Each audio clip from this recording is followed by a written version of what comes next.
Today, Kevin is going to be making these Gooey Caramel Chocolate Bars, and there is a picture. I love it when cookbooks have pictures. This one is from the Woodland Creek Salted Caramel Recipes Cookbook. This is actually put out by Publishers Clearinghouse, and Georgianne sent us these cookbooks, so thank you to Georgianne. So Kevin is going to tell us all the ingredients we're going to need to make these bars. And some of this is divided, so it's going to look differently when I show it to you. I'm going to give you the totals right now. So you need 2 cups of all-purpose flour. You need 1 cup of sugar, just regular sugar.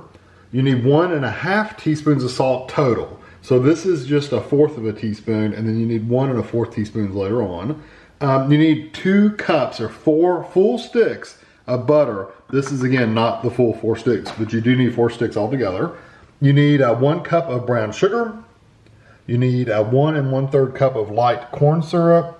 1 1/3 cup? I'm sorry, 1/3 cup. 1/3 cup. 1/3 okay. of a cup. Okay. Yeah, we didn't measure it right if it was 1/3 cup of light corn syrup, and you need 1 cup or 6 ounces of semi-sweet chocolate chips. And you can see we've got other things divided out. So first thing you want to do is take your flour and your sugar, and your 1/4 teaspoon of salt, and just mix it together. And you could do this in a food processor, by the way. And make this like dough, but I'm not going to do that. You also need to have your oven on 350. You need to go ahead and have it heated up, and you need to have like a 13 by 9 inch pan. They said line it with foil. We don't use foil. We always just use parchment paper for us because it just works better. This is 1 3/4 stick of butter, or 4 tablespoons of butter. It is softened. I put it in the microwave for just a little bit, but if you want to do room temperature, that's fine too. So I'm going to do it by hand, but again, like I said, you could do it in a food processor if you wanted to. It's funny to feel that because you feel the smoothness of the flour, but then you also get this granulated sugar feel in there with your hands. It feels neat. And I'm going to mix this up until it resembles like a cornmeal almost. It's going to be pretty dry, but it's going to be where I could pack it in together. So again, I'm just going to do it with my fingers.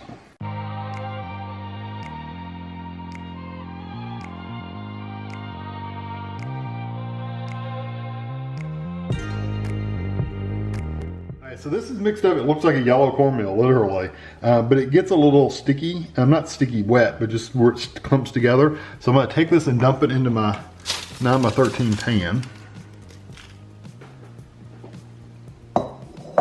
And if you're doing this with your hands, just leave them dirty because you're going to be using it anyway. And you want to spread it evenly on the bottom and press it to where it makes a pretty solid base.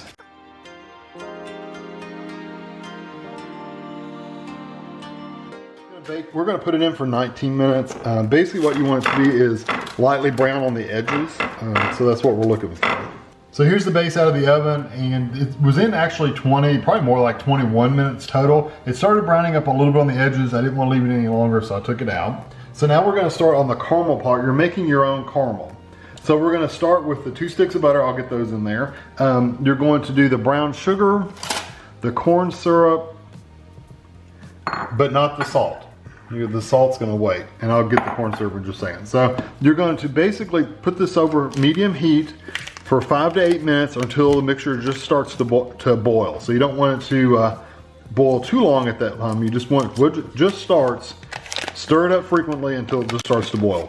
Then you let it boil for 2 minutes without stirring it. So it has to actually boil gently for 2 minutes without stirring it up at all. Because if you stir it, you can't make caramel.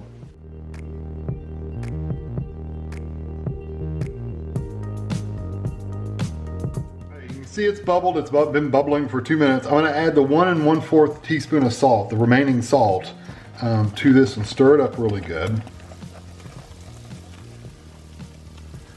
And it has to cool completely.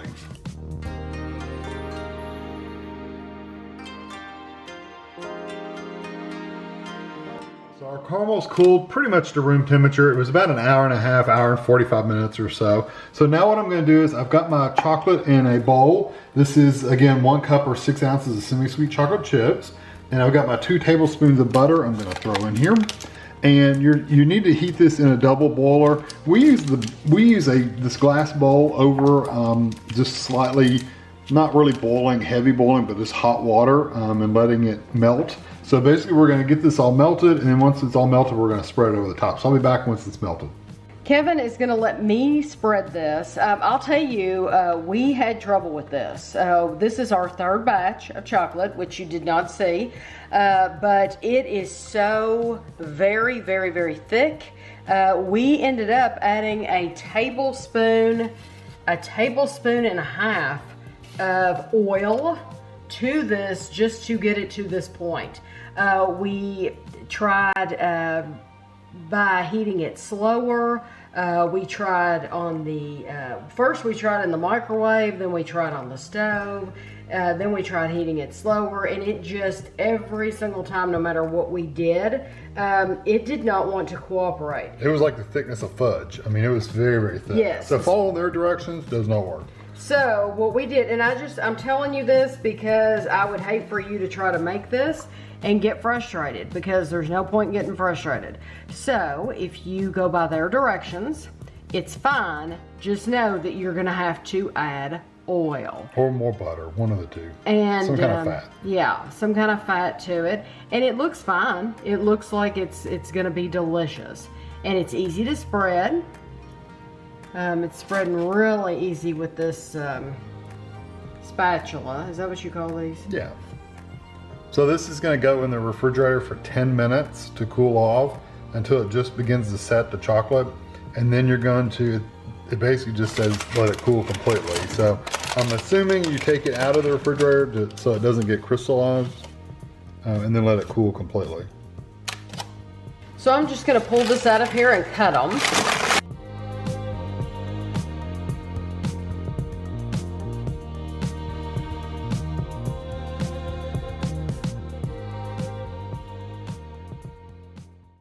I have the bars here. It dawned on me, I looked at the picture and it dawned on me that these are Millionaire Shortbread bars.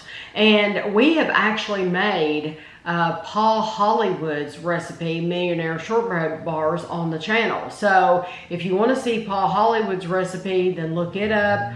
I frankly do not remember having any trouble at all with his recipe or the way that we did the chocolate or anything. His was just melting chocolate. Yeah, and it worked out. What I did for these was, because we added the oil to the chocolate to get it to spread, once we put it in the refrigerator for 10 minutes, it was not set at all. It was still tacky. So I put the whole pan in the freezer, and it was perfect after like 20 minutes. It was completely frozen. If you leave them out though for a while and your house is warm, like I think it's warm in here, then it's gonna start getting tacky again. But just know that I would store these in the freezer and then they're gonna be perfect, I think. So. Or if you don't mind them being tacky and soft, then leave them out, whatever. So do you want me to take that one? So. Okay, but that is exactly, if you've ever they get a little sticky. Heard of a Millionaire Shortbread bar and wondered what is Millionaire Shortbread, this is Millionaire Shortbread. It's a layer of shortbread, and then it is a layer of caramel, and then a layer of chocolate on top. I like the caramel. The caramel's perfect. And the base is good. Mm-hmm. The chocolate is just melted chocolate. Mm-hmm. It is delicious. Mm-hmm. And I taste salt. Mm-hmm. I'm getting a salt.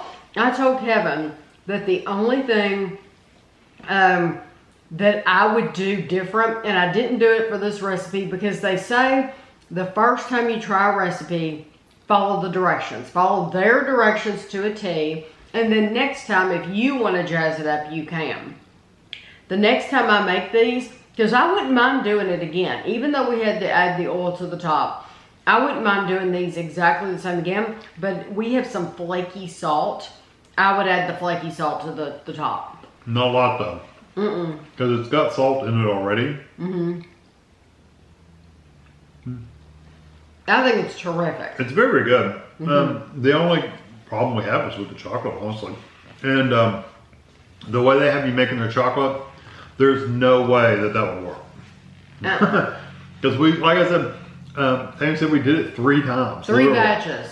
Yeah. And threw away the first 2 because we're thinking we're doing something wrong. So I thought maybe I had it in the when I did it in the microwave, which we always do chocolate in the microwave. It's always worked fine. Then we did it over the pan, and it was really thick. We did it in the pan, came out exactly the same way, and it's like, well, the microwave probably was okay. We just needed more butter or oil to it. So microwaving it would have been fine. I would have added probably another 2 teaspoons of a full half stick of butter to it. I probably would have ended up doing a half stick of butter into the chocolate, and it would have been fine, I think. I tell you what though, even though we had trouble with this has been one of my favorite desserts out of this book so far that we've done. It's very, very good. It is a 5 out of 5 dessert. The flavors, the salt content that's in there, and the mixture of that with that base, and then the caramel and the chocolate, I'm telling you, that is it's really good. Excellent dessert. And the caramel's the perfect consistency. It is absolutely delicious. It's thick and sticky. It's thick and and when I pulled it away, yeah, there were like little strings of caramel. But it doesn't stick in your teeth, so it's not that kind of caramel. So not at all. So these are excellent. This would be great for a party. Candy bar caramel is kind of what these are. Yes, absolutely delicious. So I hope you enjoy the video. I hope you make them yourself because you're going to love them. And thanks for watching.